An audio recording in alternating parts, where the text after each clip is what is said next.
Good morning. Okay, കഴിഞ്ഞ ക്ലാസ്സിലൊക്കെ എടുത്തതൊക്കെ വായിച്ചു നോക്കിയായിരുന്നു എല്ലാവരും? എളുപ്പമല്ലേ? വായിച്ചു നോക്കിയോ?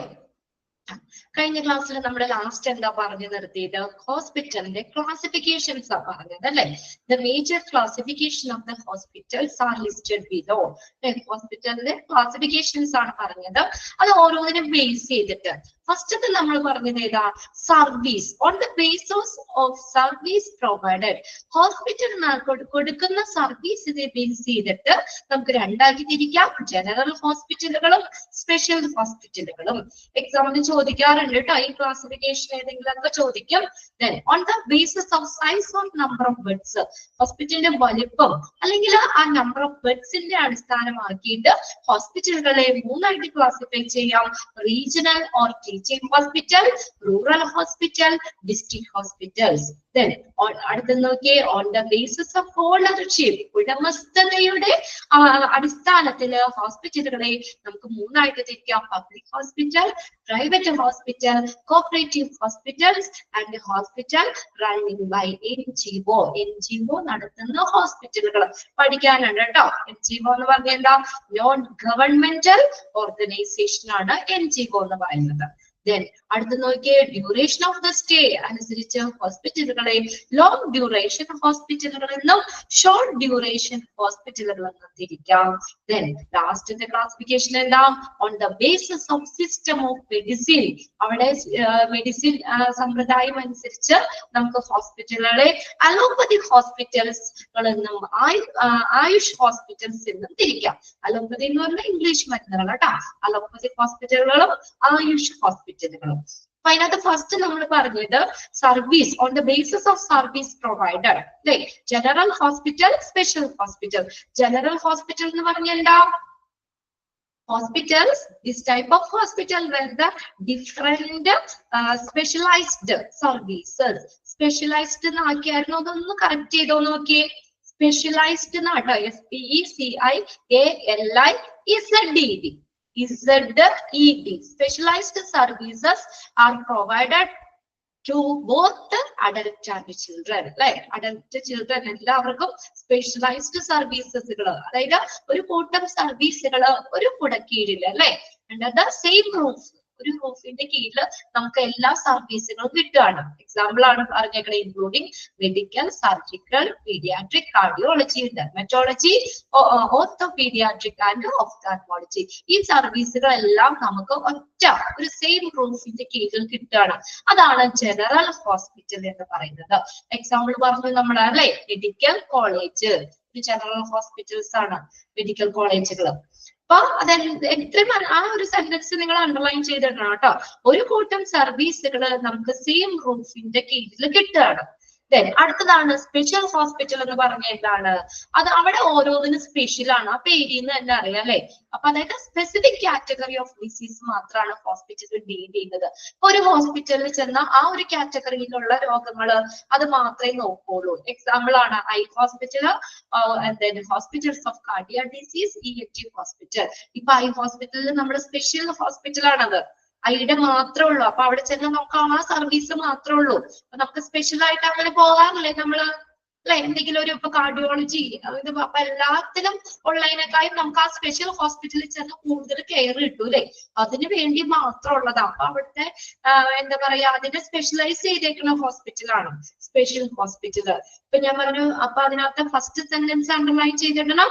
പിന്നെ നമുക്ക് ചോദിക്കാം eye hospital, hospital of cardiac disease, ENT hospitals are the examples of dash hospital. അങ്ങനെ ചോദിക്കാം കേട്ടോ. അതൊക്കെ എന്താണ്? സ്പെഷ്യൽ ഹോസ്പിറ്റൽ ആണ്.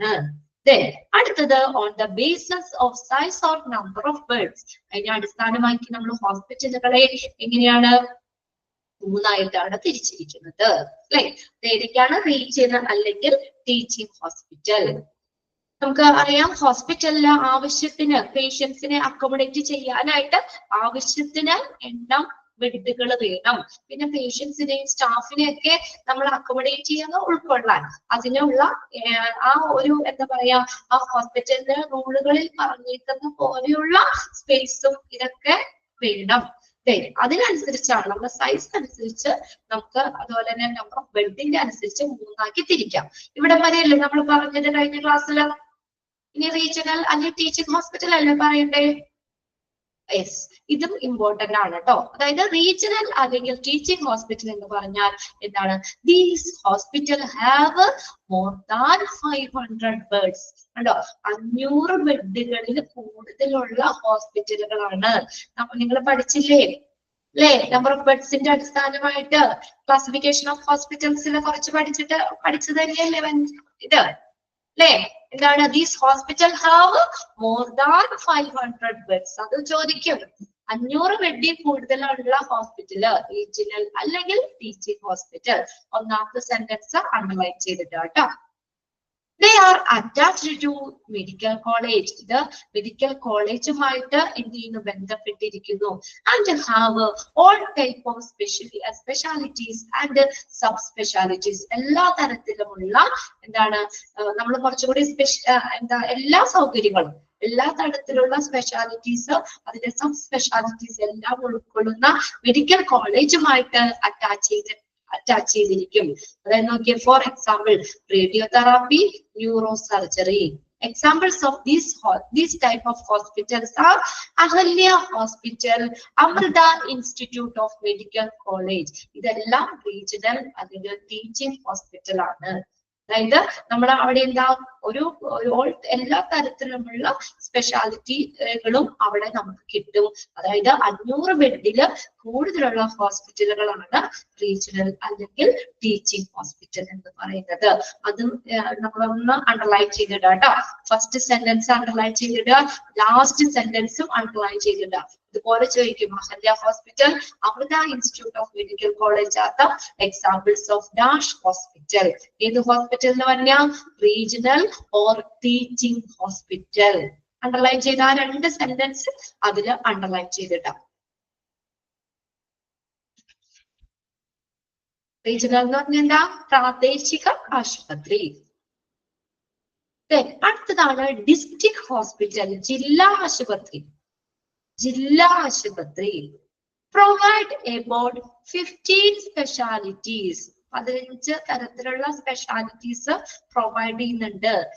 ഇൻക്ലൂഡിങ് മെഡിക്കൽ, സർജിക്കൽ, സർജറി പോലുള്ളത്, ഗൈനക്കായിട്ട് ബന്ധപ്പെട്ട ENT, IR, anaesthesia and dermatology. And have A range of beds from 100 to 500. ഒന്ന് underline അത് ഒന്ന് കറക്റ്റ് ചെയ്തേ. നിങ്ങളുടെ ടെക്സ്റ്റിലൊന്ന് നോക്കി ശരിയാണോന്ന്, 100 ആണോന്ന് തന്നെ നോക്കിയേ. 1000 അല്ല കേട്ടോ, 100 മുതൽ 500 ബെഡ്, അത്രയാണ് ഡിസ്ട്രിക്ട് ഹോസ്പിറ്റലിൽ വരുന്നത്. ബെഡ് റേഞ്ച് ആണ് കേട്ടോ. 100 മുതൽ 500 വരെ. 500 മുകളിലാണെങ്കിൽ അത് റീജിയണൽ ഹോസ്പിറ്റൽ. 100 മുതൽ 500 ബെഡ് വരെയുള്ള ബെഡ് റേഞ്ച് പറയുന്നത് അതാണ് ഡിസ്ട്രിക്ട് ഹോസ്പിറ്റൽ എന്ന് പറയുന്നത്. അതായത് ഒരു പ്രത്യേക ആ ഒരു ഭൂമിശാസ്ത്ര പ്രദേശത്ത്, അതായത് ആ ഒരു ഡിസ്ട്രിക്റ്റിന് സേവനം നൽകുന്നതാണ് നമ്മുടെ ഡിസ്ട്രിക്ട് ഹോസ്പിറ്റൽ എന്ന് പറയുന്നത്. ജില്ലാ ആശുപത്രി അത് കറക്റ്റ് ആണോ? നിങ്ങളുടെ ടെക്സ്റ്റില് 100 to 500 ആണ് കേട്ടോ. ഒന്ന് കറക്റ്റ് അല്ലെങ്കിൽ ഒന്ന് ശരിയാക്കിക്കോട്ടോ, കറക്റ്റ് ചെയ്യുക. 1000 ആണ്. അത് അശ്വതി ഇട്ടേണ്ട 100 ആണ് കേട്ടോ. നിങ്ങൾ ഓൾറെഡി പഠിച്ചിട്ടുള്ളതല്ലേ. 100 മുതൽ 500 ബെഡുകൾ വരെയും അതാണ് ആ ബെഡ് റേഞ്ച് പറയുന്നത് കേട്ടോ. അടുത്തതാണ് റൂറൽ ഹോസ്പിറ്റൽ. റൂറൽ ഹോസ്പിറ്റൽ മൂന്നാമത്തെയാണ് കേട്ടോ. റൂറൽ ഹോസ്പിറ്റൽ എന്താണ്? റൂറൽ ഹോസ്പിറ്റൽ ഗ്രാമീണ ആശുപത്രി. അതായത് നമ്മുടെ ഓരോരുത്തരുണ്ടല്ലേ നമ്മുടെ ഗ്രാമീണ ആശുപത്രി, ആ ഒരു ലോക്കലില് ഗ്രാമത്തില് അതിന്റെ കാര്യങ്ങളൊക്കെ നോക്കുന്നതാണ് റൂറൽ ഹോസ്പിറ്റൽ. അവിടെ കപ്പാസിറ്റി നോക്കിയ ബെഡിന്റെ it has a capacity of 20 to 100 beds. അത്രേ ഉള്ളൂ. 20 to 100 ബെഡ്സ് അത്രേ ഉള്ളൂ ആ ബെഡ് കപ്പാസിറ്റി. കമ്മ്യൂണിറ്റി ആ റൂറൽ ഏരിയയിലുള്ള ആ കമ്മ്യൂണിറ്റിക്ക് സേവനം നൽകുക എന്നുള്ള രീതിയിലുള്ള ഹോസ്പിറ്റലാണ് റൂറൽ ഹോസ്പിറ്റൽ. അവിടെ ബെഡിന്റെ കപ്പാസിറ്റി 20 മുതൽ 100 ബെഡ്സ് വരെയാണ് വരുന്നത് കേട്ടോ. 20 to 100 beds. Then it provides medical or surgical care only. Medical surgical care മാത്രമേ നൽകുന്നുള്ളൂ. റൂറൽ ഹോസ്പിറ്റൽ ഗ്രാമീണ മേഖലയിലുള്ള അവിടുത്തെ കമ്മ്യൂണിറ്റിക്ക് സർവീസ് നൽകുന്ന ഹോസ്പിറ്റലാണ് കേട്ടോ. ഇപ്പൊ നമ്മുടെ ഇവിടെ പറയുകയാണെങ്കിൽ ഭാരത് റൂറൽ ഹോസ്പിറ്റൽ ഒരു എക്സാമ്പിൾ ആണ് ഈ റൂറൽ ഹോസ്പിറ്റൽ കേട്ടോ. നിങ്ങളുടെ ഓരോ സ്ഥലങ്ങളിലും നിങ്ങളുടെ ഒരു ഗ്രാമീണ ആശുപത്രി ഇല്ലേ, റൂറൽ ഹോസ്പിറ്റൽ ഇല്ലേ? Bharat rural hospital. നമ്മുടെ ഇവിടെയുള്ള ഒരു ഹോസ്പിറ്റലിന്റെ പറഞ്ഞ റൂറൽ ഹോസ്പിറ്റൽ. പിന്നെ അതുപോലെ ഡിസ്ട്രിക്ട് ഹോസ്പിറ്റലിലാണെങ്കിൽ നമ്മുടെ എറണാകുളം ഡിസ്ട്രിക്റ്റിലുള്ളവർക്ക് അല്ലെ ജനറൽ ഹോസ്പിറ്റൽ എറണാകുളത്തുള്ള ജനറൽ ഹോസ്പിറ്റൽ ഡിസ്ട്രിക്ട് ഹോസ്പിറ്റലാണ്. ഓരോരുത്തർക്കുടെയും ഡിസ്ട്രിക്റ്റിലില്ലേ ഡിസ്ട്രിക്ട് ഹോസ്പിറ്റൽ ഇല്ലേ? ഇല്ലേ? നമ്മുടെ ഇവിടെ എറണാകുളത്തിന്റെ ഞാൻ പറഞ്ഞ ജനറൽ ഹോസ്പിറ്റൽ എറണാകുളം എക്സാമ്പിൾ ആയിട്ടാ പറഞ്ഞത്. അപ്പൊ അത് ആ ബെഡിന്റെ നമ്മുടെ ആ നമ്പറുകൾ എന്തായാലും നോട്ട് ചെയ്ത് വെക്കുക. അപ്പൊ നമ്മള് അത് വെച്ചിട്ട് തന്നെ നിങ്ങളൊന്ന് അടിച്ചു വെക്കുക കേട്ടോ. പിന്നെ എന്തൊക്കെയാണ് അവിടെ കൊടുത്തത്? റീജിയണൽ ഹോസ്പിറ്റൽ ആക്കുമ്പോൾ ഏതാണ് 500 ബെഡിൽ കൂടുതലായിരിക്കും കപ്പാസിറ്റി. അത്രയും അക്കോമഡേറ്റ് ചെയ്യാനുള്ള ഇതുണ്ടായിരിക്കും. ഡിസ്ട്രിക്ട് ഹോസ്പിറ്റൽ ആക്കുമ്പോൾ അവിടെ 100 മുതൽ 500 ബെഡ് വരെയും അതാണ് അവിടുത്തെ കപ്പാസിറ്റി എന്ന് പറയുന്നത്. റൂറൽ ഹോസ്പിറ്റൽ ആണെങ്കിൽ 20 മുതൽ 100 ബെഡ് അതിനുള്ളിൽ നിൽക്കുന്നതായിരിക്കണം കേട്ടോ. 20 മുതൽ 100 ബെഡുകൾ വരെയായിരിക്കും കപ്പാസിറ്റി. ഇനി അടുത്തത് നോക്കി, on the basis of ownership, ഈ ഉടമസ്ഥതയുടെ അവകാശത്തിൽ ഓണർ അതിന്റെ ബേസിൽ നമുക്ക് ഹോസ്പിറ്റലുകളെ നമ്മൾ 4ആയിട്ട് തിരിക്കാം. നോക്കിയേ, public hospital, private hospitals, cooperative hospitals, hospital running by NGO നടത്തുന്ന ഹോസ്പിറ്റലുകൾ. Nowadays, the hospitals are turning into a huge business at the former stage. നിങ്ങൾക്കറിയാം, മുന്നുള്ള കാലഘട്ടത്തിലെ അതിനെ അപേക്ഷിച്ച് ഇപ്പൊ ഹോസ്പിറ്റൽ എന്ന് പറഞ്ഞ ഒരു വലിയൊരു ബിസിനസ് ആയി മാറിക്കൊണ്ടിരിക്കുകയാണ് അല്ലെ. പണ്ടത്തെ അത്രയും ഹോസ്പിറ്റലുകളാണോ ഇപ്പൊ ഉള്ളൂ? ആണോ? നമുക്ക് ശ്രദ്ധിച്ചറിയാം. ഇപ്പോ nowadays അല്ലെ ഒത്തിരി ഹോസ്പിറ്റലുകൾ വന്നിട്ടുണ്ട്. പ്രൈവറ്റ് ഹോസ്പിറ്റലും ഒക്കെ ഒത്തിരി ഹോസ്പിറ്റലുകൾ വന്നിട്ടുണ്ട്. മറ്റേത് വീട്ടിൽ ഉണ്ടാവുന്ന ഹോസ്പിറ്റലുകൾ ഉണ്ടായിരുന്നുള്ളൂ. ഇതെന്താ ശരിക്കും ഇപ്പൊ ഒരു വലിയൊരു ബിസിനസ് ആയി മാറിയേക്കാന്ന്. നല്ല ഇതല്ലേ അല്ലെ? ഓരോന്നിനും ട്രീറ്റ്മെന്റിനും ഇതിനൊക്കെ എന്താ ഒരു പൈസ അല്ലെ? ഭയങ്കര ഇതല്ല. അത് ശരിക്കും എന്താ ഒരു സർവീസിനേക്കാളും ഉപരിയായിട്ട് ഒരു വലിയ ബിസിനസ് എന്നുള്ള നിലയിലേക്ക് മാറിക്കൊണ്ടിരിക്കുകയാണ്. Government has shown interest to establish hospital, but now the private parties are ruling this sector. കണ്ടോ, ഗവൺമെന്റുകള് ഈ ഹോസ്പിറ്റല് സ്ഥാപിക്കാനായിട്ട് ഇൻട്രസ്റ്റ് കാണിക്കുന്നുണ്ട്. എന്നാൽ പ്രൈവറ്റ് പാർട്ടീസ് ആർ, പക്ഷെ ഇപ്പോൾ ശരിക്കും ആരാണ്? പ്രൈവറ്റ് പാർട്ടികൾ അല്ലെങ്കിൽ പ്രൈവറ്റ് ഹോസ്പിറ്റലുകളാണ് ഈ ഒരു മേഖല ഭരിക്കുന്നത് അല്ലെ. ഗവൺമെന്റ് ഹോസ്പിറ്റൽ ആണോ പ്രൈവറ്റ് ഹോസ്പിറ്റൽ ആണോ കൂടുതല്? ഇപ്പൊ നമ്മൾ അധികം എല്ലാവരും എന്താ പറയുക, കൂടുതല് നമ്മുടെ ഗവൺമെന്റ് ഹോസ്പിറ്റൽ ഒത്തിരി ഡെവലപ്ഡ് ആണ് കേട്ടോ. നിങ്ങൾക്ക് പോയാൽ തന്നെ അറിയാം അല്ലെ, ഒത്തിരി ആളുകൾ പോകുന്നില്ലേ അല്ലെ. എല്ലാ ഫെസിലിറ്റികളും ഒക്കെ വലിയ അഡ്വാൻസ്ഡ് ആയിട്ടുണ്ട്. പണ്ടത്തെ ഒരു ഗവൺമെന്റ് ഹോസ്പിറ്റൽ അല്ല ഇപ്പോ. എന്നാൽ പോലും എന്താണ് ഈ ഒരു മേഖല, ഈ മേഖലയില് പ്രൈവറ്റ് പാർട്ടീസ് അവിടെ ഒരു ഭരണം ഉറപ്പിച്ചിട്ടുണ്ട്. അതായത് എന്താ, ഈ ഗവൺമെന്റ് ഹോസ്പിറ്റലുകളിലും ഒത്തിരി ഗവൺമെന്റ് ഹോസ്പിറ്റലുകൾ വന്നിട്ടുണ്ട്. Apart from these, two parties cooperate societies and different non-government organizations are also running hospitals now. So the classification is, അപ്പൊ ഈ രണ്ട് പാർട്ടികളും, അതായത് ഗവൺമെന്റും പറഞ്ഞു പ്രൈവറ്റും പറഞ്ഞു അല്ലെ, ഈ രണ്ട് പാർട്ടികളുടെയും സംഘങ്ങളും കൂടാതെ ഇപ്പോ പല നോൺ ഗവൺമെന്റൽ ഓർഗനൈസേഷൻ, സർക്കാരിതര അതായത് സർക്കാരല്ലാത്ത നോൺ ഗവൺമെന്റൽ എന്താ പറയാ ഓർഗനൈസേഷൻ സംഘടനകളും ഇപ്പോൾ ഹോസ്പിറ്റലുകൾ നടത്തുന്നുണ്ട്. സോ അപ്പൊ അതുകൊണ്ട് നമ്മൾ പറയാണ് ഈ ക്ലാസിഫിക്കേഷനെ അത് പറഞ്ഞു വരാനാട്ടോ.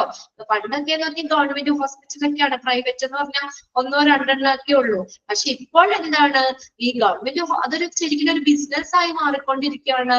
അതുകൊണ്ട് ഗവൺമെന്റ് ഹോസ്പിറ്റലുകളെക്കാളും ഒരുപാട് പ്രൈവറ്റ് ഹോസ്പിറ്റലുകൾ വന്നു അല്ലെ. ഇപ്പൊ ഒരുപാട് പ്രൈവറ്റ് ഹോസ്പിറ്റലുകൾ വന്നു.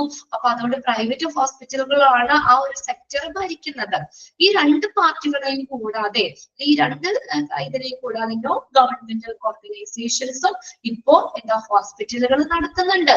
സോ അതുകൊണ്ട് നമുക്ക് ഇതിനെ ക്ലാസിഫിക്കേഷൻസ് എന്ന് പറയുമ്പോൾ പബ്ലിക് ഹോസ്പിറ്റൽ, പബ്ലിക് എന്ന് പറഞ്ഞാൽ എന്താ, പൊതു ആശുപത്രി, പബ്ലിക് ഹോസ്പിറ്റൽ, പൊതു ആശുപത്രി. ദെൻ ഗവൺമെന്റ് കേട്ടോ, public hospital. Then private hospital, private hospital സ്വകാര്യ ആശുപത്രികള്, പ്രൈവറ്റ് ഹോസ്പിറ്റൽസ് ഓണർഷിപ്പിന്റെ ബേസിൽ മറന്നു പോരുത്.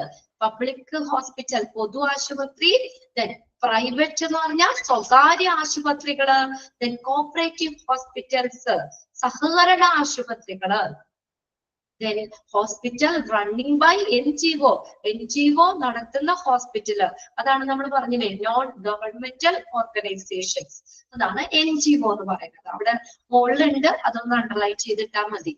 Non governmental organisations. ഇനി അവിടെ ഡീറ്റെയിൽ കൊടുത്തിട്ടുണ്ട്. പബ്ലിക് ഹോസ്പിറ്റൽ ആണ് ആദ്യം നോക്കുന്നത്. നോക്കിയേ, these hospitals are owned and operate by government and or autonomous, സ്വയംഭരണ സ്ഥാപനം, ഓട്ടോണമസ് ബോഡീസ്.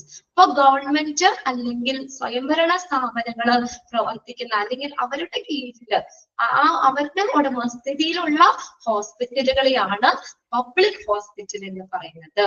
ഒന്ന് അണ്ടർലൈൻ ചെയ്തിട്ടേ. Dash hospitals are owned and operated by government and government or autonomous body. അങ്ങനെ ചോദിക്കാം കേട്ടോ. ഗവൺമെന്റ് ഓർ ആൻഡ് വേണമെന്നില്ല, ഗവൺമെന്റ് ഓർ ഓട്ടോണമസ് ബോഡീസ്, അതായത് public hospital പൊതു ആശുപത്രികൾ. അല്ലെങ്കിൽ ഇങ്ങനെ ചോദിക്കാം, which of the following hospitals are owned and operated by the government and or autonomous body, അങ്ങനെ ചോദിച്ചാലും ശരിയാണ്. അതിന്റെ ഡാഷിട്ടും ചോദിക്കാം. അപ്പൊ ഗവൺമെന്റുകള് അല്ലെങ്കിൽ സ്വയംഭരണ സ്ഥാപനങ്ങള് നടത്തുന്ന സംഘടനകൾ നടത്തുന്ന ഹോസ്പിറ്റലുകൾ, അതിന്റെ ഉടമസ്ഥതയിലുള്ള ഹോസ്പിറ്റലാണ് പബ്ലിക് ഹോസ്പിറ്റൽ എന്ന് പറയുന്നത്. കിട്ടിയോ? ഫസ്റ്റ് സെന്റൻസ് അണ്ടർലൈൻ ചെയ്തില്ല. ഫോർ എക്സാമ്പിൾ ഏതൊക്കെയാണെന്ന് നോക്കിയേ. Calicut medical college, national institute of child health, രണ്ടും പബ്ലിക് ഹോസ്പിറ്റൽ. രണ്ട് എക്സാമ്പിൾ കൊടുത്തിട്ടുണ്ടെന്നുള്ളൂ കേട്ടോ, അത് രണ്ടും നോട്ട് ചെയ്യാം. അപ്പൊ നമുക്ക് ഇവിടെ ടെക്സ്റ്റിൽ ഇതാണ് പഠിക്കാൻ തന്നേക്കുന്നത്.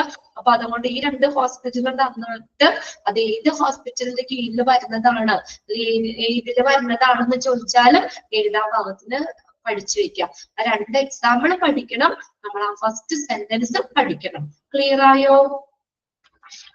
സിമ്പിൾ ആണ്, കുഞ്ഞു കുഞ്ഞു കാര്യങ്ങളാണ് പറഞ്ഞത്. ഓക്കെ, അശ്വതിക്കുട്ടി മാത്രമേ ഉള്ളൂ ക്ലാസ്സില്? ബാക്കിയുള്ളവരൊക്കെ അവിടെ ഇരുന്ന് ബോറടിച്ചോ? ഒരു ക്ലാസ്, രണ്ടാമത്തെ ക്ലാസ് ആകുമ്പോഴത്തേക്കും വിശക്കുണ്ടോ? രാവിലൊക്കെ ബ്രേക്ക്ഫാസ്റ്റ് ഒക്കെ കഴിച്ചില്ലേ? നിങ്ങളൊന്ന് നോക്കിയേ, നിങ്ങൾ അവിടെ വെറുതെ ഇരുന്ന് കേട്ടിരുന്നാ മതി അല്ലേ? ഞങ്ങൾ ഓരോ ക്ലാസ് കഴിഞ്ഞപ്പോ ഒരു ക്ലാസ് ഇപ്പൊ കണ്ടിന്യൂസ് 1 മണിക്കൂർ കഴിഞ്ഞ അപ്പൊ തന്നെ കയറിയതാ. ഇപ്പൊ തന്നെ അടുത്ത ക്ലാസ്സിലേക്ക് കയറണം. എന്റെ സൗണ്ടിൽ വല്ല വ്യത്യാസം തോന്നുന്നുണ്ടോ? നല്ല തൊണ്ടവേദനയുണ്ട്. ഓക്കെ, ആ ഒന്ന് റിപ്ലൈ അടിക്കണം കേട്ടോ. ഇടയ്ക്കിടയ്ക്ക് ഓക്കെ ആണോ, ക്ലിയർ ആണോ എന്നൊക്കെ ചോദിക്കുമ്പോ ഒരു സപ്പോർട്ട് തരുമ്പോ നമുക്ക് നമ്മുടെ ആ ഒരു എന്താ പറയാ വേദനയൊക്കെ അവിടെ മാറും. നിങ്ങൾ നമ്മുടെ കൂടെ നിൽക്കണ്ടല്ലോ, സപ്പോർട്ട് ആണല്ലോ എന്നുള്ളതിനകത്ത് വീണ്ടും വീണ്ടും നമുക്ക് പഠിപ്പിക്കാനും ഒക്കെ ഉള്ളൊരു ഇത് വരും. അല്ലെങ്കിൽ നിങ്ങൾ എന്താ നമുക്കൊരു ഇതുണ്ടാവില്ല. ഓക്കെ അല്ലേ? വെറുതെ പറഞ്ഞോ. അപ്പൊ എന്താ നമ്മൾ പറഞ്ഞത്? അതാണ് ഞാൻ സൗണ്ട് കുറച്ച് ചെറിയൊരു തൊണ്ടയ്ക്ക് വേദനയുണ്ട്. അടുപ്പിച്ച് ക്ലാസ്സുകൾ വരുമ്പോഴേ കണ്ടിന്യൂസ് നമ്മൾ ഇങ്ങനെ എടുക്കല്ലേ, അത് കാരണം ചൂടുവെള്ളമൊക്കെ ആയിട്ടാണ് ഞാനിതേ ഫ്ലാസ്കിലെ ചൂടുവെള്ളമൊക്കെ ആയിട്ടാണ് വന്നിരിക്കുന്നത്. ഓക്കെ, അപ്പൊ നമ്മൾ പറഞ്ഞത് ഏതാണ്? ഫസ്റ്റത്തെ പബ്ലിക് ഹോസ്പിറ്റൽ ആണ്. അപ്പൊ ഫസ്റ്റ് സെന്റൻസ് അണ്ടർലൈൻ ചെയ്തിട്ട് എന്താണ്? ഗവൺമെന്റ് അല്ലെങ്കിൽ ഓട്ടോണമസ് ബോഡി, സ്വയംഭരണ സ്ഥാപനങ്ങൾ അവരുടെ ഉടമസ്ഥതയിലുള്ള ഹോസ്പിറ്റലുകളെയാണ് നമ്മൾ പബ്ലിക് ഹോസ്പിറ്റൽ എന്ന് പറയുന്നത്. നമ്മുടെ ടെക്സ്റ്റിൽ 2 എക്സാമ്പിൾ നമുക്ക് പഠിക്കാനുണ്ട്. അപ്പൊ 2 എക്സാമ്പിൾ തന്നിട്ട് ഇപ്പൊ Calicut medical college, national institute of child health R the examples of dash hospital അങ്ങനെ ചോദിച്ചാലും നമ്മളത് പബ്ലിക് ഹോസ്പിറ്റൽ ആണെന്ന് മനസ്സിലാക്കി വെക്കാം. അടുത്തതാണ് പ്രൈവറ്റ് ഹോസ്പിറ്റൽ. ഇവിടെ ആർക്കെങ്കിലും ഒക്കെ ഹോസ്പിറ്റൽ ഉണ്ടാ? സ്വന്തമായിട്ട് ഹോസ്പിറ്റലൊക്കെ ഉള്ളവരുണ്ടാ? പ്രൈവറ്റ് ഹോസ്പിറ്റല് കുറച്ച് കാശൊക്കെ ഉണ്ട്, അതിനുള്ള ആളുകളൊക്കെ ഉണ്ടെങ്കിൽ നമുക്കൊക്കെ തുടങ്ങാട്ടോ. ഓക്കെ, നോക്കിയേ പ്രൈവറ്റ് ഹോസ്പിറ്റൽസ്. അടുത്ത സ്വകാര്യ ആശുപത്രികൾ. These hospitals are owned and operated by the private people. അത് കാണുമ്പോൾ തന്നെ അറിയാലോ, പ്രൈവറ്റ് പീപ്പിൾ, പ്രൈവറ്റ് ആളുകള് ഓർ എന്റർപ്രീനിയേഴ്സ് എന്ന് പറഞ്ഞാൽ സംരംഭകര് അല്ലെ, പ്രൈവറ്റ് ആളുകൾ നടത്തുന്ന അവരുടെ ഉടമസ്ഥതയിലുള്ളതും അവരുടെ പ്രവർത്തനത്തിൽ ഉള്ളതുമായിട്ടുള്ള ഹോസ്പിറ്റലിനാണ് പ്രൈവറ്റ് ഹോസ്പിറ്റൽ എന്ന് പറയുന്നത്. These hospitals are owned and operated by private people or entrepreneur. ഉണ്ടോ? അത് അണ്ടർലൈൻ ചെയ്തിട്ടേ. പ്രൈവറ്റ് എന്ന് പറയുമ്പോ തന്നെ അറിയാം അല്ലെ, തെറ്റിപ്പോകുമല്ലോ. പിന്നെ അതുപോലെ ആദ്യത്തെ ഗവൺമെന്റ് എന്ന് കാണുമ്പോ തന്നെ അറിയാം പബ്ലിക് ഹോസ്പിറ്റൽ ആണ്, പൊതു ആശുപത്രിയാണ്, എല്ലാവർക്കും വേണ്ടിയുള്ള പബ്ലിക് ആണ് അത്, പൊതു ആശുപത്രി, ഗവൺമെന്റിന്റെ ഓണർഷിപ്പിലുള്ളത്. പ്രൈവറ്റ് പാർട്ടീസ് അല്ലെങ്കിൽ എന്തെങ്കിലും സംരംഭങ്ങൾ, എന്റർപ്രീനിയേഴ്സ്, സംരംഭകര് അല്ലെങ്കിൽ പ്രൈവറ്റ് പാർട്ടീസ്, അവർക്ക് കീഴിൽ വരുന്ന, അവർ പ്രവർത്തിക്കുന്ന അല്ലെങ്കിൽ അവരുടെ ഓണർഷിപ്പിൽ വരുന്നതാണ് പ്രൈവറ്റ് ഹോസ്പിറ്റൽസ്. എക്സാമ്പിൾ നോക്കിയേ, for examples: Kinder hospitals, Apollo hospitals. ഇത് രണ്ടും കഴിഞ്ഞ എക്സാമിന് ചോദിച്ചു കേട്ടോ, തിരിച്ച് അങ്ങനെ ചോദിച്ചത്. Kinder hospitals and Apollo hospitals are the examples of dash hospitals. ഏത് ഹോസ്പിറ്റൽ വരുന്നതാ? കിൻഡർ ഹോസ്പിറ്റൽ, അപ്പോളോ ഹോസ്പിറ്റൽ ഒക്കെ ഇതിൽ വരുന്ന പ്രൈവറ്റ് ഹോസ്പിറ്റൽസിൽ വരുന്നത്. Okay, very good. Then next നോക്കിയേ, മൂന്നാമത്തേതാണ് cooperative hospitals. Cooperative hospitals, cooperative hospitals, സഹകരണ ആശുപത്രികൾ. അതും നമുക്കറിയാം. നോക്കിയേ, these hospitals are owned by cooperative societies and they have a set of board members to make the decision. ഇത് ആർക്കടെയാ? കോപ്പറേറ്റീവ് സൊസൈറ്റീസ്, അവർക്കിടെ, അതായത് സഹകരണ ആശുപത്രികളാണ്. These hospitals are owned by cooperative societies. സഹകരണ സംഘങ്ങളുടെ കീഴില് വരുന്ന അല്ലെങ്കിൽ അവരുടെ ഉടമസ്ഥതയിൽ വരുന്ന ഹോസ്പിറ്റലുകളാണ് കോപ്പറേറ്റീവ് ഹോസ്പിറ്റൽസ് എന്ന് പറയുന്നത്. They have a set of board members. അവിടെ എന്തുണ്ട്? ഒരു കൂട്ടം ബോർഡ് മെമ്പർമാരുണ്ടാവും, അവരായിരിക്കും അവിടുത്തെ ഡിസിഷൻസ്, തീരുമാനങ്ങൾ എടുക്കുന്നത്. മനസ്സിലായോ? have a set of board members to make a decision. ആ ഒരു ബോർഡിൽ എത്ര മെമ്പേഴ്സ് ഉണ്ട്? അപ്പൊ ആ ഒരു മെമ്പർമാര് അവരുടെ ഒരു സെറ്റാണ് ഇന്ന് അവിടുത്തെ തീരുമാനങ്ങൾ എടുക്കുന്നത്. To make the decision. For example, അവിടെ എന്താ എക്സാമ്പിൾ കൊടുത്തിട്ടുണ്ട്? Irinjalakuda cooperative hospitals. ഒരു എക്സാമ്പിൾ കൊടുത്തിട്ടുണ്ടെന്നുള്ളൂ കേട്ടോ. Irinjalakuda hospital, cooperative hospitals. ലാസ്റ്റത്തെയാണ് hospital running by NGO. NGO എന്ന് പറഞ്ഞ എന്താ? NGO എന്താ? Non governmental organisations. Non governmental organisations, non governmental organisations. അതായത് നമ്മുടെ ഈ സാമൂഹിക സംഘടനകള്, കുട്ടികള്, അതുപോലെ പൂറായിട്ടുള്ളവര്, ദരിദ്രര് അല്ലെ, അങ്ങനെയുള്ളവരുടെ പ്രശ്നങ്ങളൊക്കെ പരിഹരിക്കുന്നതിന് വേണ്ടിയിട്ട് സ്ഥാപിതമായിട്ടുള്ള ഒരു വ്യക്തികളുടെ ഒരു എന്താ പറയുക, നോൺ പ്രോഫിറ്റബിൾ, അതായത് അധികം ലാഭേച്ഛ ഇല്ലാതെ പ്രവർത്തിക്കുന്ന ഒരു സംഘടനയാണ് NGO എന്ന് പറയുന്നത്. അതെന്താ? സോഷ്യൽ ആയിട്ടുള്ള, സാമൂഹികമായിട്ടുള്ള, ഫിനാൻഷ്യൽ ആയിട്ടുള്ള, സാമ്പത്തികമായിട്ടുള്ള പുരോഗതിക്കും അതുപോലെ ശാക്തീകരണത്തിനുമായിട്ട് NGOകള്, നോൺ ഗവൺമെന്റൽ ഓർഗനൈസേഷൻസ്, അവർ പ്രവർത്തിക്കുന്നത്. ഒരു നോൺ പ്രോഫിറ്റബിൾ ഓർഗനൈസേഷൻ മനസ്സിലാക്കി വെക്കുക കേട്ടോ. അവര് കുറച്ചും കൂടി കുട്ടികളുടെയും പാവപ്പെട്ടവരുടെയും ഒക്കെ പ്രശ്നങ്ങൾ പരിഹരിക്കുക, അതിനൊക്കെ വേണ്ടി പ്രവർത്തിക്കുക എന്നുള്ള ഒരു ലക്ഷ്യത്തോടു കൂടി നടത്തുന്ന നോൺ പ്രോഫിറ്റ് ഓർഗനൈസേഷൻ ആണ് NGO. അപ്പൊ അങ്ങനെ NGO നടത്തുന്ന ഹോസ്പിറ്റലുകൾ. These kinds of hospitals are operated and managed by the certain non-governmental organization on charity basis. കണ്ടോ, ചാരിറ്റി അടിസ്ഥാനത്തിലാണ്, ചാരിറ്റി ബേസിസിൽ നടത്തുന്നതാണ് നോൺ ഗവൺമെന്റൽ ഓർഗനൈസേഷൻ. അറിയാലോ, നോൺ ഗവൺമെന്റൽ ഓർഗനൈസേഷൻ മാനേജ് ചെയ്യുന്ന അല്ലെങ്കിൽ ഓപ്പറേറ്റ് ചെയ്യുന്ന ഹോസ്പിറ്റലാണ് ഹോസ്പിറ്റൽ റണ്ണിംഗ് ബൈ NGO എന്ന് പറയുന്നത്, ചാരിറ്റി ബേസിൽ. For example, Jeevan Raksha charity and service society example ആണ് അതിന്റെ ഹോസ്പിറ്റൽ. ചാരിറ്റി ബേസിസിൽ നോൺ ഗവൺമെന്റൽ ഓർഗനൈസേഷൻ നടത്തുന്നത്. 4 ടൈപ്പാണ് അവിടെ പറയുന്നത് കേട്ടോ. പബ്ലിക് ഗവൺമെന്റ് നടത്തുന്നത്, പ്രൈവറ്റ് ആളുകളുടെ ഉടമസ്ഥതയിലുള്ളത് ആണ്. ഓക്കെ, അതിനെ വേറൊരു തരത്തില് എന്താ പറയാ ക്ലാസിഫൈ ചെയ്ത് ആ ഒരു ചാരിറ്റീനെ ബേസ് ചെയ്തിട്ടാണ് അതാ പറഞ്ഞേക്കണേ. അതായത് ഫുള്ളായിട്ട് നമുക്ക് പ്രൈവറ്റ് പാർട്ടികള് അല്ലെങ്കിൽ ആ ഒരു ഇതിനകത്ത് ഇൻവോൾവ് അല്ല. നമ്മളൊരു ഹോസ്പിറ്റൽ തുടങ്ങി കഴിഞ്ഞാൽ ഫുള്ള് കാര്യങ്ങൾ നമ്മുടെ ഇതിനകത്ത് മാത്രം, അവിടെ വേറെ ആരെയും നോക്കേണ്ട ആവശ്യമില്ല. പക്ഷെ ഇതെന്താണ്, നോൺ ഗവൺമെന്റൽ ഓർഗനൈസേഷൻ ആണോ, ഓൺ ചാരിറ്റി ബേസ്ഡ് ആണ്. അപ്പൊ ആ ചാരിറ്റിയുടെ ഒരു ഇതിനകത്ത് കീഴിൽ, ഇപ്പൊ പള്ളിയുടെ ഒക്കെ ആണെങ്കിലും നമ്മൾ അതിന്റെയൊക്കെ കീഴിൽ വരുന്ന ഒരു ഇതില്ലേ, അപ്പൊ അവിടത്തെ കാര്യങ്ങളിലാണെങ്കിലും ആ ചാരിറ്റീന് ആണ് ഡിപ്പെൻഡ് ചെയ്തേക്കുന്നത്. ഫുള്ളി പ്രൈവറ്റ് ആണ് പറയാൻ പറ്റില്ല അത് കേട്ടോ. അതാണ് ആ വേറൊരു പ്രൈവറ്റിന് വേറെ സെപ്പറേറ്റ് അവിടെ കൊടുത്തേക്കണേ. ആ ചാരിറ്റി ഫണ്ട് ശരിയാണ്. ഒത്തിരി ഇങ്ങനെയുള്ള ഇതൊക്കെ നടത്തുന്നില്ലേ ചാരിറ്റികള്. ആംബുലൻസ് സർവീസ്, ആംബുലൻസ് എന്ന് പറഞ്ഞ ചാപ്റ്ററിലുണ്ട് ചാരിറ്റി ഫണ്ടഡ് ആംബുലൻസ്, ചാരിറ്റിയുടെ കീഴില്. അപ്പൊ അവർക്കുടെ കീഴിലുള്ള ഒരു ഹോസ്പിറ്റലാണ്, ചാരിറ്റി ബേസിസിലാണുള്ളൂ. ആ ഒരു ഇതിന്റെ കീഴിലാണ് നിൽക്കുന്നത്. ഫുള്ളി പ്രൈവറ്റ് ആണെന്ന് നമുക്ക് പറയാൻ പറ്റില്ല. അവിടുത്തെ ഫണ്ട് കാര്യങ്ങളും അല്ലെങ്കിൽ അവർക്കുടെ നിർദ്ദേശത്തിനനുസരിച്ചായിരിക്കും അവിടുത്തെ സർവീസ് കാര്യങ്ങളും അതൊക്കെ അതിന് ബേസ് ചെയ്തിരിക്കും. Jeevan Raksha charity and service society ഒരു എക്സാമ്പിൾ പറഞ്ഞേക്കണം. ഇനി നെക്സ്റ്റ് ആണ് on the basis of duration of the stay. കണ്ടോ, ഡ്യൂറേഷൻ, ഹോസ്പിറ്റലിന്റെ ഡ്യൂറേഷൻ അനുസരിച്ച്, ഡ്യൂറേഷൻ ഓഫ് സ്റ്റേ അനുസരിച്ച് ഹോസ്പിറ്റലിനെ നമുക്ക് രണ്ടായിട്ട് തിരിക്കാം. ലോങ് ഡ്യൂറേഷൻ ഹോസ്പിറ്റൽസും ഷോർട്ട് ഡ്യൂറേഷൻ ഹോസ്പിറ്റൽസും. ഏതൊക്കെയാണ്? ലോങ് ഡ്യൂറേഷൻ ഹോസ്പിറ്റലുകളും ഉണ്ട്, ഷോർട്ട് ഡ്യൂറേഷൻ ഹോസ്പിറ്റലും ഉണ്ട്. ഈ ക്ലാസിഫിക്കേഷൻ ഒന്നും തെറ്റിപ്പോവില്ലോ അല്ലെ. On the basis of duration of the stay, duration അനുസരിച്ച് ലോങ് ഡ്യൂറേഷൻ, ഷോർട്ട് ഡ്യൂറേഷൻ ഹോസ്പിറ്റലുകള്. നോക്കിയേ, admission duration of the patient relies upon the health condition of the patient and their willingness to stay in the hospitals. അല്ലെ, നമ്മൾ admission എങ്ങനെയാ ഹോസ്പിറ്റലില് duration നമ്മൾ എങ്ങനെയാ പറയുന്നത്?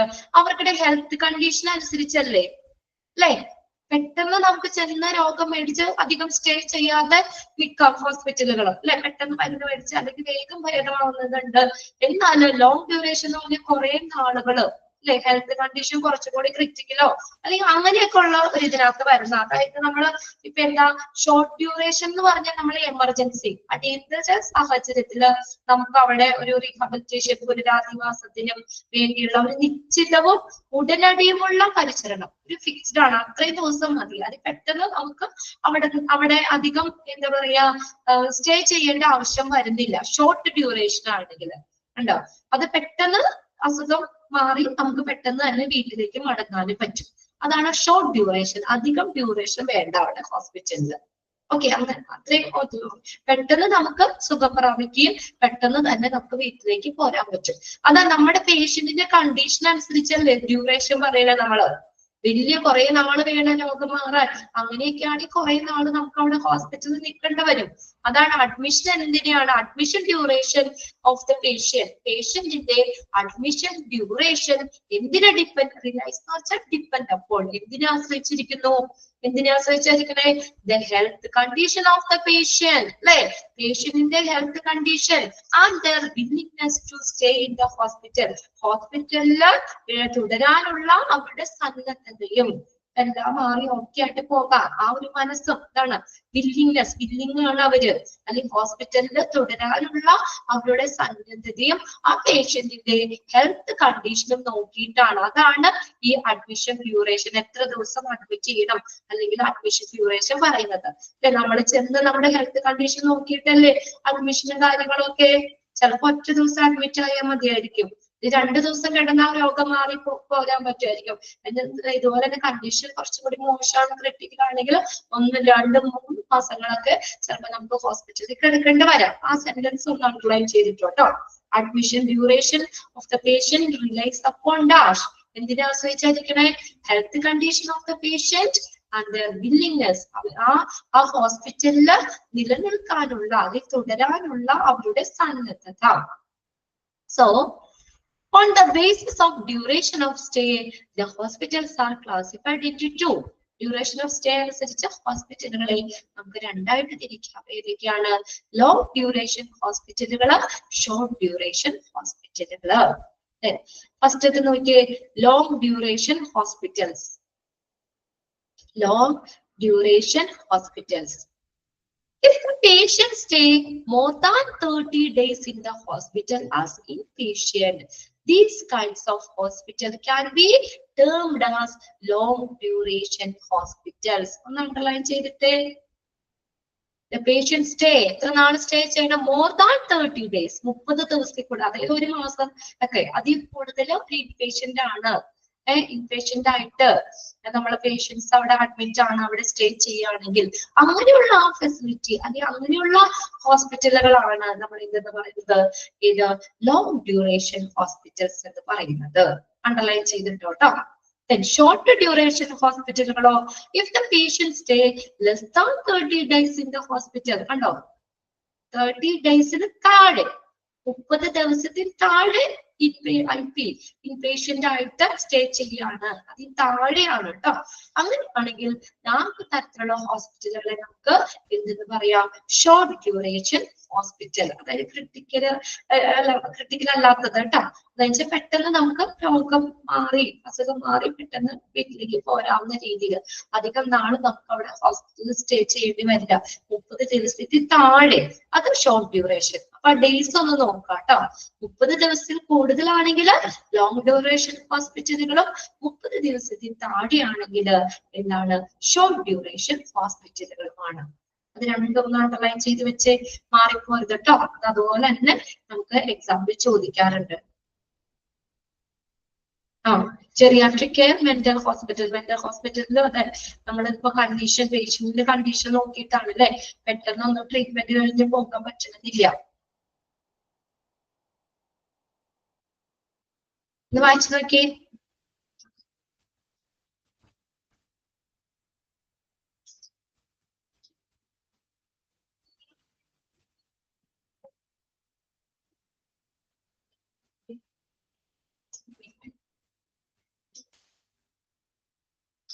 Okay അല്ലേ? ഡ്യൂറേഷൻ ഓഫ് ദ സ്റ്റേ എന്താണ്, രണ്ടായിട്ട് തിരിച്ചിട്ടുണ്ട്, ലോങ് ഡ്യൂറേഷനും ഷോർട്ട് ഡ്യൂറേഷനും. അപ്പൊ ഏരിയന്ന് തന്നെ അറിയാം, 30 ഡേയ്സിൽ കൂടുതലാണെങ്കിൽ ഒപ്പം തന്നെ നമുക്കറിയാം ലോങ് ഡ്യൂറേഷൻ ഹോസ്പിറ്റൽ, 30 ദിവസത്തിൽ താഴെയാണെങ്കിൽ ഷോർട്ട് ഡ്യൂറേഷൻ ഹോസ്പിറ്റലുകൾ. ഇപ്പൊ നമ്മൾ പറഞ്ഞില്ലേ, ലോങ് ഡ്യൂറേഷൻ ഹോസ്പിറ്റൽ ആണെങ്കിൽ അവിടെ കുറച്ചും കൂടി കെയർ ആയിരിക്കും, അതായത് വിപുലമായിട്ടുള്ള ഒരു നേഴ്സിംഗ് കെയറും നിരീക്ഷണവും ആവശ്യമുള്ള ഒരു കോംപ്ലക്സ് ആയിട്ടുള്ള, കുറച്ചും കൂടി ക്രിട്ടിക്കൽ ആയിട്ടുള്ള അവസ്ഥകൾ, അങ്ങനെ തുടർച്ചയായിട്ട് കണ്ടിന്യൂസ് ആയിട്ട് ട്രീറ്റ്മെന്റ് കൊടുക്കുക ചെയ്യുന്നത്, അതാണ് ലോങ് ഡ്യൂറേഷൻ എന്ന് പറയുന്നത്. അങ്ങനെ കുറച്ചും കൂടി ഇതുള്ളത് ക്രിട്ടിക്കലായിട്ട് നമ്മൾ കുറച്ച് കണ്ടിന്യൂസ് ആയിട്ട് സർവീസ് കൊടുക്കുന്നതാണ്. ആ ഡേയ്സ് മാത്രം നിങ്ങളൊന്ന് നോട്ട് ചെയ്താൽ മതി. അതുപോലെ തന്നെ ചോദിക്കുള്ളൂ കേട്ടോ. നമ്മുടെ ടെക്സ്റ്റിനെ ബേസ് ചെയ്ത് തന്നെ ക്വസ്റ്റ്യൻ ചോദിക്കുന്നത്. 30 ഡേയ്സിൽ കൂടുതലാണെന്നുള്ളത് നോക്കാം ലോങ് ഡ്യൂറേഷൻ. ഷോർട്ട് ഡ്യൂറേഷൻ ആകുമ്പോൾ 30 ഡേയ്സിൽ താഴെ വരും. ഇനിയാണ് on the basis of system of medicine. On the basis of system of medicine, the hospital can be classified into two allopathic hospitals and Ayush hospital. നമ്മുടെ HAയിൽ മൂന്നാമത്തെ ചാപ്റ്റർ പഠിച്ചില്ലേ, health care system in India.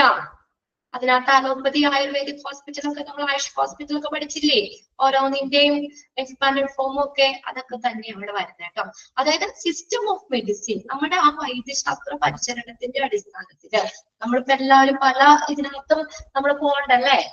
ഹോസ്പിറ്റലുകൾ ആയുർവേദ മരുന്നുകൾ കഴിക്കുന്നവരുണ്ട്, allopathic മരുന്നുകൾ കഴിക്കുന്നവരുണ്ട് അല്ലെ, പല ഇതുണ്ട്. അപ്പൊ സിസ്റ്റം ഓഫ് മെഡിസിൻ, അതിന് വൈദ്യശാസ്ത്ര വ്യവസ്ഥ, ഹോമിയോ ഉണ്ട് അല്ലെ, ഹോമിയോ മരുന്നുകൾ കഴിക്കുന്നവരുണ്ട്.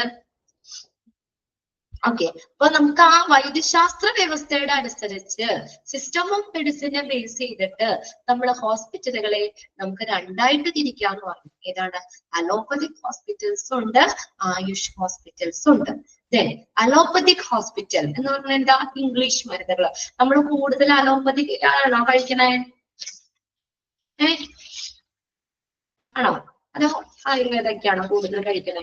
എന്താ അലോപ്പതി സിസ്റ്റം കഴിക്കാൻ എന്താ നമ്മൾ കൂടുതൽ അലോപ്പതിയിലേക്ക് പോകാൻ കാരണം എന്താ? പെട്ടെന്ന് അസുഖം മാറൂലേ? അതന്നെ, വെരി ഗുഡ്. അസുഖം പെട്ടെന്ന് മാറും അല്ലെ? നമ്മളിപ്പോ പനിയാണ് അല്ലെങ്കിലാണ് ഒരു ടാബ്ലറ്റ് അങ്ങോട്ട് കഴിച്ചു, അത് ഇച്ചിരി കഴിയുമ്പോഴേ നമുക്ക് മാറും. അതായത് അലോപ്പതി എന്ന് പറഞ്ഞാൽ നമ്മൾ വേറെ കാര്യങ്ങളൊന്നും നോക്കല്ല. നമ്മളിപ്പോ ഒരു അസുഖമായിട്ട് ചെന്ന് കഴിഞ്ഞാൽ ഡോക്ടർ എന്ത് ചെയ്യുന്നു, കറക്റ്റ് ആയിട്ട് അവിടെ ഡയഗ്നോസ് ചെയ്തിട്ട് എന്താ രോഗം എന്ന് കണ്ടുപിടിച്ച് ആ രോഗത്തിന് മാത്രം അവിടെ മരുന്ന് തന്നെ അല്ലേ അല്ലേ, ആ സ്പെസിഫിക് രോഗത്തിന് മാത്രം മരുന്ന് തരുമ്പോ പെട്ടെന്ന് നമുക്ക് മാറും. എന്നാൽ ആയുർവേദത്തിലാവുമ്പോൾ നമ്മൾ അതിനെ ബേസ് ചെയ്തിട്ട് കുറെ ദിനചര്യകള് കാര്യങ്ങള് നമ്മുടെ ഫുഡ് വരെയും അവിടെ കൺട്രോൾ ചെയ്യണം. അതാണ് നമ്മൾ ആയുർവേദ മരുന്നുകൾ കഴിക്കുമ്പോൾ പഥ്യം ഉണ്ട് എന്ന് പറയുന്നത് അല്ലെ. നമ്മൾ പഥ്യം നീങ്ങുന്നത് ഭക്ഷണം കഴിക്കാൻ പാടില്ല, ഇറച്ചി മീൻ കൂട്ടാൻ പാടില്ല അല്ലെ, അങ്ങനെയൊക്കെ കുറച്ച് കാര്യങ്ങളുണ്ട്. അതായത് മൊത്തം നമ്മളെ നോക്കുന്നത് നമ്മുടെ ആ ജീവിത ശൈലികൾ നോക്കും, നമ്മുടെ ഭക്ഷണക്രമങ്ങൾ നോക്കും, അങ്ങനെ കുറെ കാര്യങ്ങൾ. അപ്പൊ അതെന്ന് പറഞ്ഞാൽ നമ്മൾ കുറച്ച് സമയം എടുക്കും മാറാനായിട്ട് ആയുർവേദ മരുന്നുകളാകുമ്പോൾ. അല്ല ഇംഗ്ലീഷ് മരുന്നാണെങ്കിൽ പെട്ടെന്ന് നമുക്ക് ആ റിസൾട്ട് കിട്ടും അല്ലെ, അതാണ് പറഞ്ഞേക്കുന്നത് കേട്ടോ. അപ്പൊ അത് അങ്ങനെ നോക്കിയേ, നമുക്ക് രണ്ടായിട്ട് ഇരിക്കാവുന്ന അലോപ്പതിക് ഹോസ്പിറ്റലുകളുണ്ട്, അതായത് ഇംഗ്ലീഷ് മരുന്നുകൾ നമുക്ക് കിട്ടുന്ന അല്ലെങ്കിൽ ഇംഗ്ലീഷ് മരുന്നുകളുടെ തന്നെ ഹോസ്പിറ്റലുകളും ആയുഷ് ഹോസ്പിറ്റലുകളും രണ്ട് ടൈപ്പ് ഉണ്ട് വൈദ്യശാസ്ത്ര വ്യവസ്ഥയുടെ അടിസ്ഥാനത്തിൽ. System of medicine is an interdisciplinary field of study that look at the system of human body as a part of an integrated whole, incorporating biochemical, physiological and environment interactions. അതായത് ഇതിന്റെ എല്ലാത്തിന്റെയും ഒരു എന്താ പറയാ ഒരു ഇന്റർഡിസിപ്ലിനറി, ഒരു human body എന്ന് പറയുന്നത് കുറെ കാര്യങ്ങളെ ഇന്റഗ്രേറ്റ് ചെയ്തേക്കാണ് അല്ലെ, സംയോജിപ്പിച്ചേക്കാണ്. ഇൻകോപ്പറേറ്റീവ് ബയോകെമിക്കൽ, നമ്മുടെ ഫിസിയോളജിക്കൽ, എൻവയോൺമെന്റ് ഇന്ററാക്ഷൻ, ഇതിന്റെ എല്ലാവരും കൂടി അതിന്റെ എല്ലാം ഇടപെടലുകള് എല്ലാത്തിന്റെയും കൂടി ഒരു സംയുക്തമായിട്ടുള്ള ഇതാണ് ഏത് സിസ്റ്റം ഓഫ് മെഡിസിൻ എന്ന് പറയുന്നത്. There are 6 system of medicine, 6 പറയുന്നുണ്ട് അവിടെ. നമുക്ക് നോക്കിയേ 6 തരത്തില് നമ്മൾ പറയുന്നുണ്ട്. Okay, there are 6 system of medicine followed in India. Their hospitals are working on the basis of different system of medicine. These classifications are classification allopathic hospitals, Ayush hospitals ഉണ്ട്. Allopathic hospitals and Ayush hospitals. Allopathy എന്ന് പറഞ്ഞാൽ നമ്മൾ പറഞ്ഞു English മരുന്നുകളാണ് അല്ലെ. The hospitals which follows an allopathic system of medicine are claimed as allopathic hospitals. Example, Aster Medicity. ഒരു example കൊടുത്തുള്ളൂ, ഇഷ്ടം പോലെ ഉണ്ട് അല്ലെ, ഇഷ്ടം പോലെ ഹോസ്പിറ്റലുകളുണ്ട് അലോപ്പതിക് ഹോസ്പിറ്റൽസ്. എന്താണ് allopathic system of medicine follow ചെയ്യുന്ന ഹോസ്പിറ്റലുകളെയാണ് അലോപ്പതിക് ഹോസ്പിറ്റൽസ് എന്ന് പറയുന്നത്. ആ സെന്റൻസ് അതുപോലെ തന്നെ അണ്ടർലൈൻ ചെയ്തിട്ടേ, അതുപോലെ തന്നെ അണ്ടർലൈൻ ചെയ്തിട്ടാ കേട്ടോ.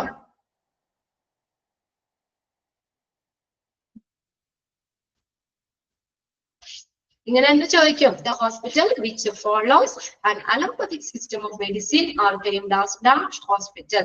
ഒന്നുമില്ല, അതിനെ തന്നെ ഉണ്ട് ആൻസർ. ഇതാണ് allopathic hospitals. Example Aster Medicity.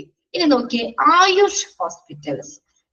Ayush എന്ന് പറഞ്ഞ ഇതിന്റെ അക്രമം, ഇതിന്റെ അക്രമം എന്ന് പറഞ്ഞാൽ ചുരുക്കെടുത്ത് അല്ലെ.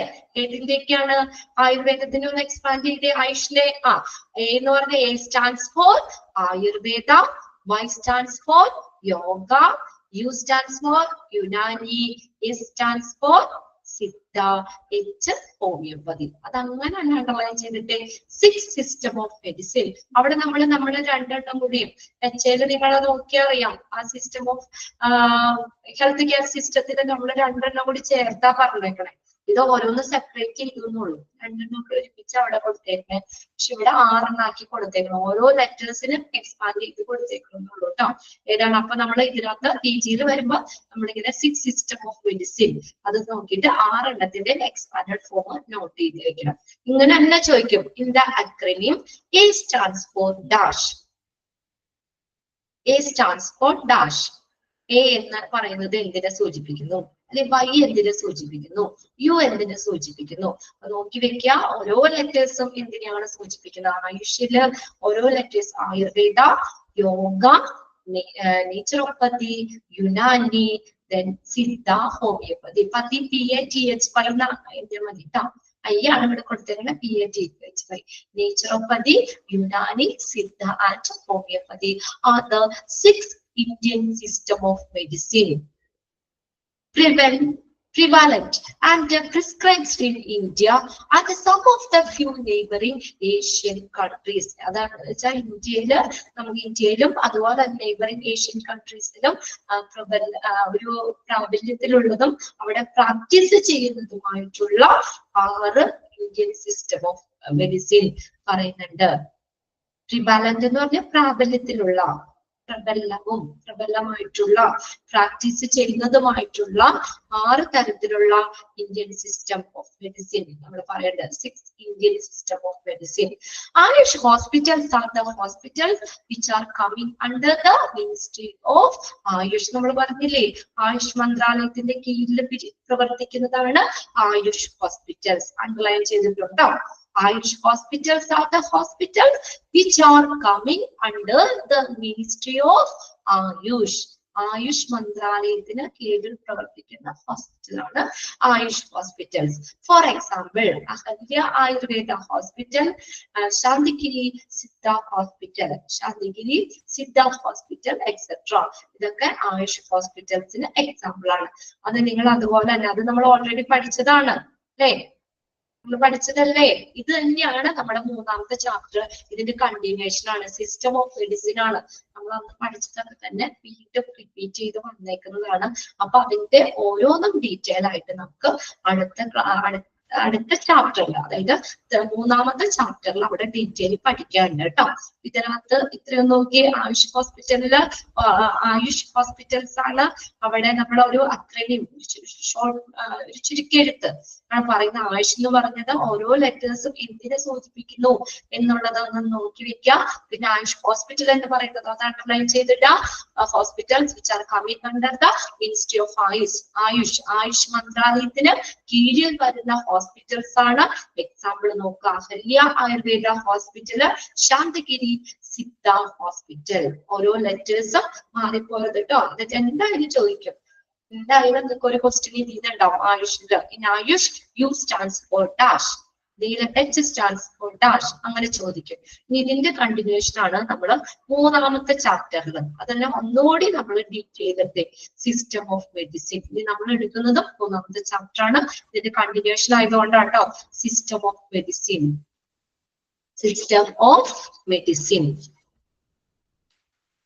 ഓരോ ലെറ്റേഴ്സും തന്നെയാണ് ഇവിടെ പറഞ്ഞേക്കുന്നത്. അത് നമ്മൾ അന്ന് വെച്ചാലും നിങ്ങൾ ഡീറ്റെയിൽ ആയിട്ട് പഠിച്ചിട്ടുണ്ടാവും അല്ലെ, ഓരോന്നും എന്താണെന്നുള്ളതും. India has the unique distinction of having 6 recognized system of medicine in this category. They are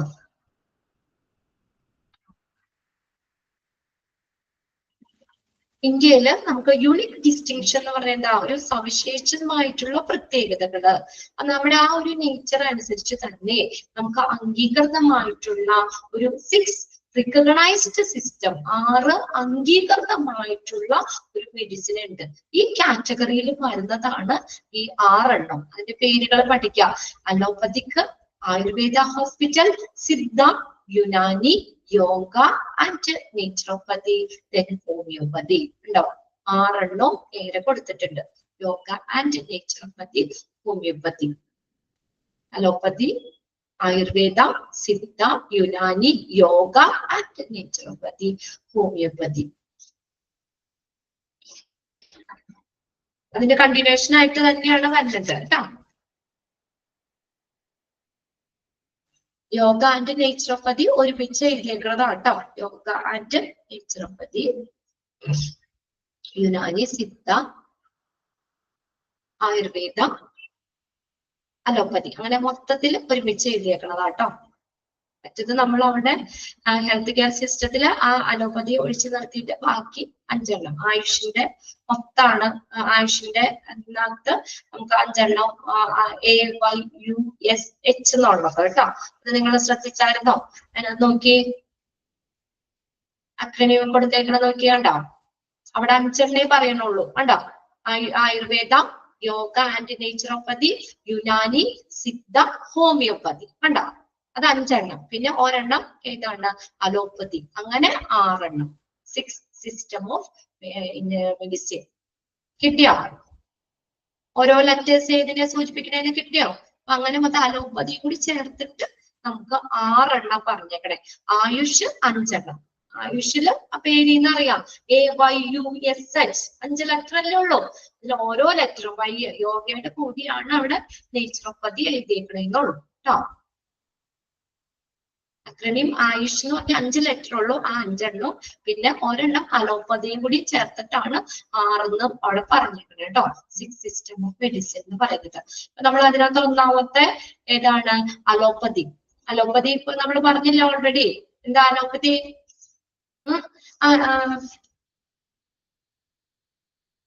allopathic system of medicine, English മരുന്നുകൾ അല്ലെ? അത് തന്നെ നമ്മളെല്ലാവരും കഴിച്ചുകൊണ്ടിരിക്കുന്ന, പെട്ടെന്ന് നമ്മൾ കഴിച്ചു കഴിഞ്ഞാല് നമുക്ക് പെട്ടെന്ന് മാറും അല്ലേ എന്നുള്ളതാണ്. Okay, allopathic system of medicine. ഇതിന്റെ father Samuel Hahnemann. Samuel Hahnemann, അതൊന്ന് നോട്ട് ചെയ്ത് വെച്ചു. നമ്മളവിടെ എഴുതിയിട്ടില്ല. ഇവിടെ ഒന്ന് ജസ്റ്റ് ഒന്ന് നോട്ട് ചെയ്ത് വെച്ചത്. ഓരോന്നും എടുക്കുമ്പോ എന്തായാലും ആയുർവേദം ഇതൊക്കെ നമ്മൾ പഠിച്ചില്ലേ. അതാണ് ജർമ്മൻ ഫിസിഷ്യൻ സാമുവൽ ഹാനിമാൻ കോയിന്റ് എന്ന് വെച്ചാൽ കണ്ടുപിടിക്കുക. ഈ ടൈം അലോപ്പതി. അലോപ്പതി എന്ന് പറഞ്ഞ ടൈം കണ്ടുപിടിച്ചത് സാമുവൽ ഹാനിമാൻ ആണ്. പോയിന്റ് എന്ന് പറഞ്ഞാൽ കണ്ടുപിടിക്കുക. അലോപ്പതി എന്ന് പറഞ്ഞ ആ ഒരു ടൈം, ആ ഒരു വേർഡ് തന്നെ കണ്ടുപിടിച്ചത് ആരാണ്? സാമുവൽ ഹാനിമാൻ ആണ്.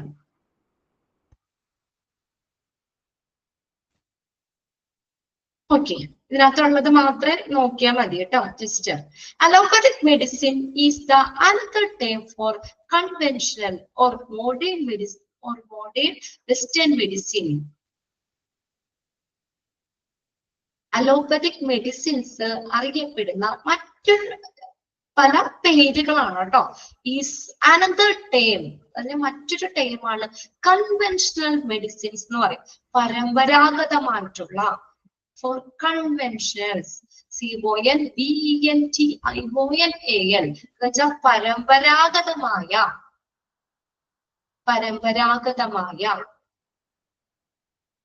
എന്നിട്ട് അവിടെ ഓർ വേണ്ട കേട്ടോ. Modern or western medicine. Modern or western medicine.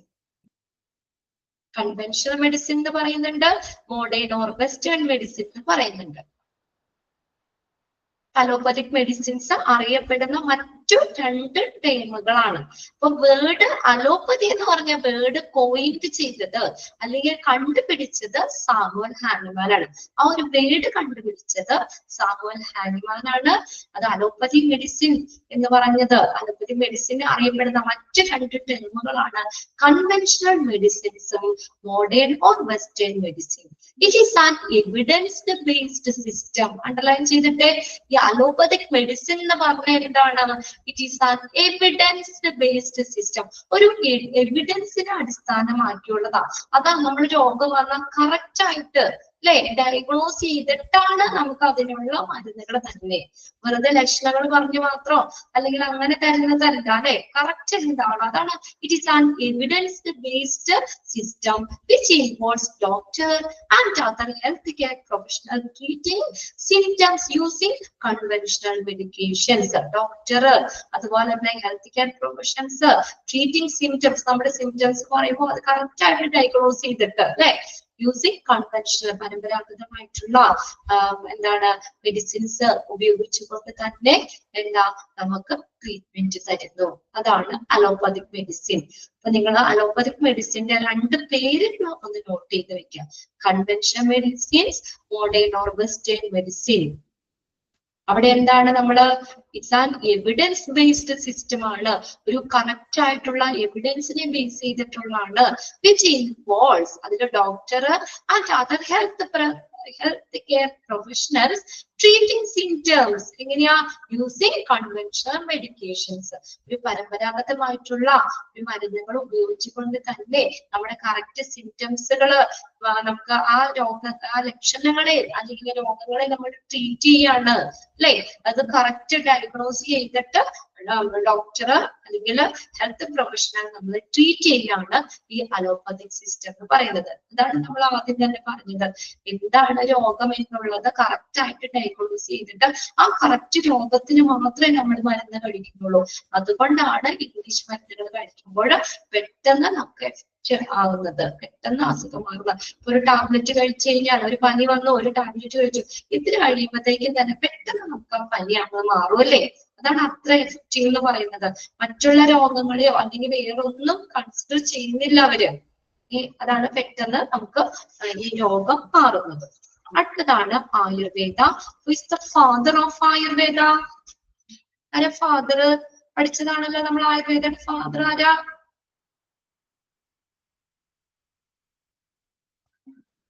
Charaka അല്ലെ? ആയുർവേദത്തിന്റെ ഫാദർ ആണ് ചരകയാണ് അല്ലെ? ചരക. ആയുർവേദം ഇതൊക്കെ നമ്മൾ പഠിച്ചതാണ്. എന്താണ് ആയുർവേദം എന്ന് പറയണേ? അല്ലെ? ആയുർവേദ മരുന്നുകൾ കഴിക്കണവരൊക്കെ ഉണ്ടോ? അപ്പൊ ആയുർവേദത്തിൽ എന്താ മെയിൻ ആയിട്ട് നമ്മുടെ ആ പർട്ടിക്കുലർ രോഗം മാത്രമല്ല അവര് നോക്കണേ. ഇപ്പൊ നമ്മൾ മരുന്ന് മേടിക്കാനായിട്ട് ആയുർവേദ മരുന്നാണ് നമ്മളോട് എല്ലാ കാര്യങ്ങളും ചോദിച്ച് മനസ്സിലാക്കും അല്ലെ? നമ്മുടെ പർട്ടിക്കുലർ രോഗാവസ്ഥ മാത്രമല്ല അവിടെ നോക്കുന്നത്, നമ്മുടെ ശരീരം കാണിക്കുന്ന ഒരുപാട് ലക്ഷണങ്ങള് അതെല്ലാം ചോദിച്ച് മനസ്സിലാക്കിയിട്ട് 3 കാര്യങ്ങളുണ്ട്. ഏതൊക്കെയായിരുന്നു 3 ദോഷങ്ങൾ നമ്മൾ ആയുർവേദത്തിൽ പറഞ്ഞ? വാത പിത്ത കഫ അല്ലേ? വാദം പിത്തം കഫം, ഈ 3 ദോഷങ്ങള് അതിൽ ഏത് ദോഷമാണോ എന്താ പറയാ കോപിച്ചിരിക്കുന്നത്, അല്ലെങ്കിൽ കൂടുതല് കുറവ്, അത് ഏതാണ്, അതിന്റെ ഇംബാലൻസ് ആണ്, അത് ഏതാണോ കൂടുതൽ കുറവ് അതൊക്കെ മനസ്സിലാക്കിയിട്ട് അതിനെ ബാലൻസ് ചെയ്യാൻ ശ്രമിക്കാം. ഇപ്പൊ വാദത്തിന്റെ അളവ് കൂടുതലാണ്, അതിനെ ബാലൻസ് ചെയ്യാൻ നോക്കും. പിത്തത്തിന്റെ അളവ് കുറവാണ്, അതിനെ ബാലൻസ് ചെയ്യും. അങ്ങനെ എല്ലാത്തിനെയും ക്രമപ്പെടുത്തുന്നതിന് വേണ്ടിയിട്ടുള്ള ഒരു ചികിത്സാ രീതി. അപ്പൊ നമുക്ക് ഭക്ഷണങ്ങളും അങ്ങനെ തന്നെയാണ് കണ്ടോ? ഭക്ഷണ രീതികളും ജീവിത രീതികളും അതുപോലെ തന്നെ ഔഷധങ്ങളും നിർദ്ദേശിക്കുകയാണ് നമ്മൾ ആയുർവേദത്തിൽ ചെയ്യുന്നത് അല്ലെ? നമ്മൾ പറഞ്ഞില്ലായിരുന്നോ? അന്ന് പഠിച്ചതാണ് നിങ്ങൾക്ക്. ഒരു മനുഷ്യ ശരീരത്തിൽ നമ്മൾ പറയുകയാണെങ്കിൽ ആയുർവേദ സിദ്ധാന്തം അനുസരിച്ച് 3 ദോഷങ്ങൾ ഉണ്ടെന്നാ പറയുന്നത്. ആയുർവേദ സിദ്ധാന്തം അനുസരിച്ച് ഒരു മനുഷ്യരില് 3 ദോഷങ്ങൾ, വാത പിത്ത കഫ. ഇതിൽ ഏത് ദോഷമാണ് അത് നമ്മൾ അതിന്റെ ബാലൻസ് ആണ് ശരിക്കും ആരോഗ്യം. അപ്പൊ അതിൽ ഏത് വസ്തുവാണ് കോപിച്ചത്, ഏതാണ് കൂടുതല്, ഏതാണ് കുറവ് എന്ന് മനസ്സിലാക്കിയിട്ട് അതിനെ ബാലൻസ് ചെയ്യാൻ ശ്രമിക്കുന്ന ഒരു ചികിത്സാ രീതിയാണ് ഏത് ആയുർവേദ എന്ന് പറയുന്നത് അല്ലെ?